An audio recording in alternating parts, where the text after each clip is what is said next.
We had Dennis DeJesus with Special Olympics. It's their 50th anniversary. Just had Miss Rhode Island USA, and now I'm very excited to welcome my next guest, Larry Gillheeney. Thank you for joining us today. Thank you so much for having me here. Well, I appreciate your coming in because I know you've got a meeting this evening, and I want to talk with you a little bit about America's Future Foundation. Yep. The America's Future Foundation is for conservative and liberty-minded young professionals, so we meet once a month. We have a few drinks, we pay for them, and we talk about the big ideas that are affecting our state, especially free speech. So that's one of the big issues that we like to cover at the America's Future Foundation, the Rhode Island chapter. Well, we've covered this in the past because there was one incident where looking to hold the event one place and looked like you got some pushback. And it really started from someone who appeared not to maybe be who they were in social media, but tossing out, pretty strong accusations, calling the group everything from racist to KKK, and really got most of the state up in a tizzy. Yeah, it was really unfortunate that that happened. We're pretty moderate, reasonable, welcoming people that have worked really hard to create an environment where everyone's welcome. And it was really unfortunate that that happened. It was Sean Larkin of Revival Brewery that called us that, and Sean came out and he apologized, and I was happy to see that happened because of excellent reporting on GoLocal, I might add. And it's really important that we have these places where we can discuss ideas. These are pretty mainstream, common ideas that we're talking about here. The sharing economy, school choice. These are like the big issues that that are going on at the State House. And when you have a place where you can try ideas, the good ideas come forward. That's why free speech is so important, and really civil discourse in our state. And talking about civil discourse, I mean, we see a lot of times just the entrenchment on issues, one side digging in their heels and other as well. Is it just more important than ever, too, that groups also go across the aisles and go across different political barriers to increase discourse and not necessarily stay just in the room that they agree with people with? Absolutely. It's so important that we do reach across those barriers.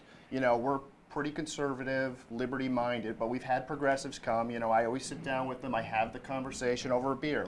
That's a great thing where you can see the other person's perspective. It's so important to listen to each other and have these good conversations and try to figure out where the other person's coming from, and then try to work on solutions based on facts and reason and logic. I mean, really, there's so many serious problems happening in our state that we really do have to work hard to find these solutions. And you raise a good point, because we see it a lot of times in social media. It's very easy to toss out that firebomb, really use strong language, and really have no repercussions. So, I mean, people need to sit down with each other. We have to get to know each other, right? That's the whole thing. That's the beauty of a state like Rhode Island. It's such a small place. I encourage everybody to come out to the Jig tonight, 7:00 p.m., and really have that conversation with us. All our doors are open.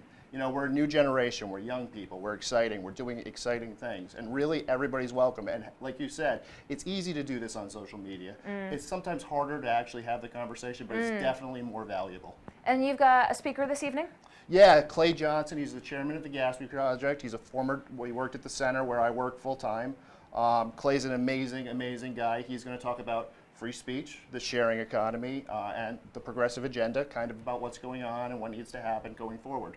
And it's going to be an exciting year. It's an election year. I'm sure some politics will be on the table. Yeah, we talk about policy issues more, but you can't have policy without politics, and everybody's welcome to say whatever they want at our meetings. That's one of the things. We originally marketed it as a place where the no safe spaces, but it's really a safe space for free speech. So people are welcome to talk about what they want. 2018, free speech more important than ever? More important than ever, without a doubt, 100%.